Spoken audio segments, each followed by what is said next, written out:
Students, today we'll talk about Aristotle's theory of tragedy with reference to his views on the role of character. Aristotle has discussed about 6 formative elements of tragedy in his Poetics, namely plot, character, thought, diction, song, and spectacle. In my previous video, I have discussed in detail about Aristotle's concept of plot. Now, let's see what this great philosopher says about the role of character in a tragedy. Students, let's try to understand his views on character with reference to the relationship between plot and character. As in my previous lecture, I have told you that Aristotle believed that plot is the soul of tragedy. And he defined plot as a sequence of action. And according to Aristotle, plot or action is more important than characterization. Plot, according to him, is the soul, the basis, or the very foundation to the majestic frame of tragedy. He says, a tragedy is impossible without plot, but there may be one without character. And this very statement holds true to a great extent if we understand what he means by action. We all know that actions govern a character. A character is framed through his action. So action obviously is the important thing. So let's see how Aristotle has tried to define or try to explain action. Action or plot to him is not merely the organism of external incidents or events which make up the action of the play, but also an inward process, means the expression of man's self, of his thoughts and his emotions. And if we accept this version of plot, then plot itself gets a prominent position, because character is also built out of a person's emotions and feelings. And secondly, a character is what he does. And thirdly, drama is a story enacted on the stage. So action is more important than anything. Aristotle seems to be true when he says that without plot, the writer will find it rather impossible to arouse the feelings of pity and fear. So it is the plot which shows a character passing from happiness to unhappiness. So in our actual life also, students, there are actions which govern the character. Students, one more thing which is to be kept in mind with reference to this role of character, that Aristotle has not explained or understood character only a dramatic person is. He defined or he looked at character as a bent of mind, as a tendency. And this bent of mind which can be revealed only in what a character does. And he talks about 2 elements or 2 aspects of a character. He believes that a character is made of 2 elements. One is ethos, that is moral element, and the second is daionia, that is intellectual element. Here another thing that is to be take notice, that it is the plot which provides the elements of emotional interest in a tragedy. As in my previous video, I have told you about reversal, about peripeteia and anagnorisis. So that reversal of situation and the recognition of scenes which awaken and intensify tragic feelings are part of the plot.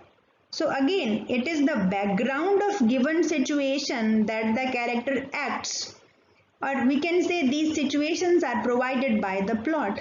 So character is subordinate to action because it is a product of action. Although Aristotle has given importance to plot, but it should be uh, keep in notice that by giving supremacy to plot, Aristotle does not altogether ignore character. Nor does he really mean that there can really be a tragedy without character. For in the absence of agent, there can be no action. So, both plot and character, action and character are essential.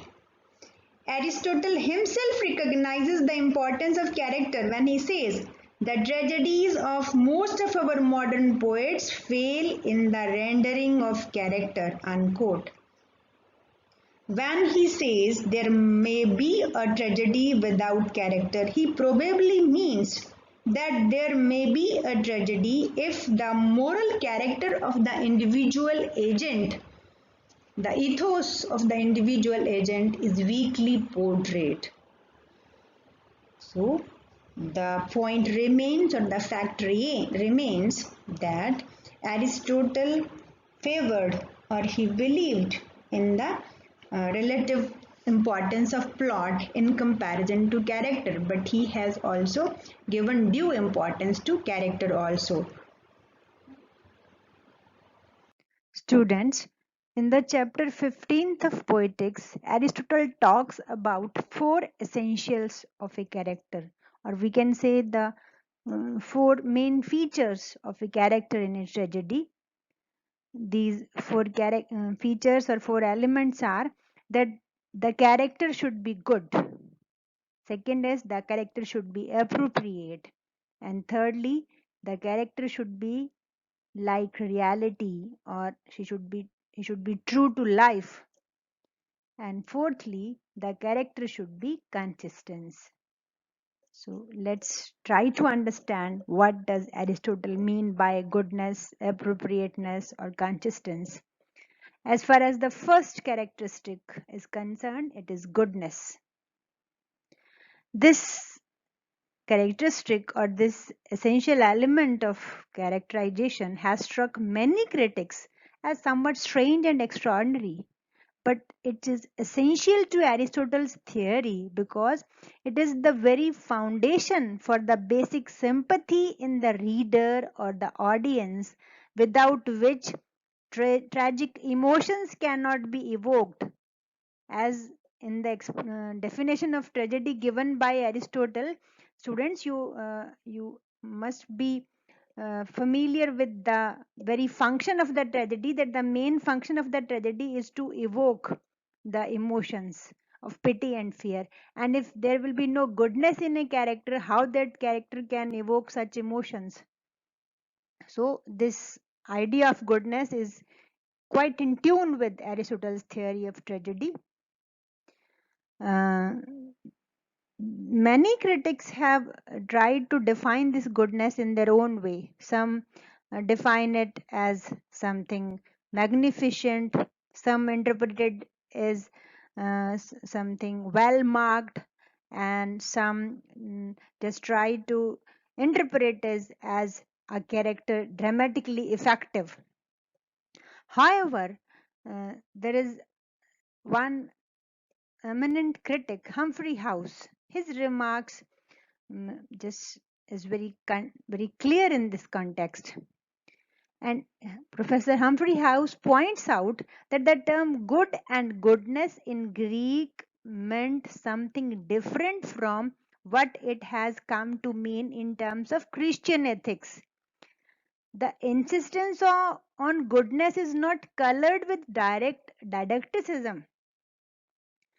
It does not have any significant moralistic implications, because in the Greek sense of the term, it means the habitual possession of one or more of the separate virtues such as courage, temperance, liberality, magnificence, gentleness, truthfulness, friendliness, and even wittiness. Thus, the moralistic interpretation of goodness implying the effort to do one's duty should not be read into what Aristotle says. Aristotle's good man is good insofar as he desires specific positive good ends and works towards attaining those ends. And the second or the next essential as far as character is concerned is that of appropriateness. This term has also been interpreted variously. One set of critics take it to mean true to type. Yes, this is not to mean that Aristotle meant characters to be mere types and not individuals. Students, what Aristotle means is that the character should be true to the characteristics of their particular age, profession, class, sex, or status. But they are individuals at the same time, for they are men in action, as represented in tragedy. So, the character must be appropriate, that they must be true to type or status. Then the third essential for a character is to be lifelike. Aristotle gives no example actually to illustrate his meaning in this context. So it is slightly difficult to assess what exactly he means by the term. So if one interprets the term as likeness to the original in the sense of how a painter is true to the original, then it would mean being true to the person in history or legend. And then this will just curtail the freedom of the creative artist. So in this sense, or in the sense of, or with the reference to Aristotle's theory of poetry, students, it would be more acceptable to interpret the term as true to life, that the character must be true to life.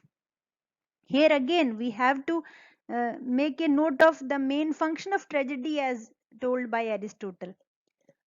The likeness to life as we know of it is necessary, for it is only then that we can identify ourselves with the characters. And if we do not see the character as we see ourselves, the tragic emotion of pity and fear become irrelevant.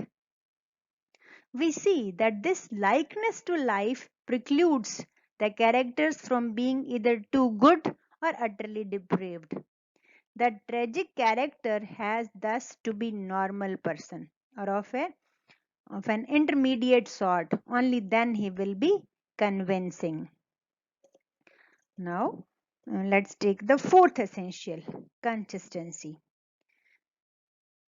Here this is a valid point because it cannot be disputed that the character must be seen as a whole and consistent to what he is represented as from beginning to end. There is to be uniformity in behavior unless there is a proper motivation for any deviation. Students, here the fact remains that any development in character has to take place according to an intelligible principle. That is to say that there should be a logical development. There has to be probability or necessity in the character's actions and words. So the character, in other words, we can say, should act and seem to think in a manner which we can logically expect from that particular individual. The character's action and word should be appropriate to what he is represented to be, as well as the situation in which he is placed.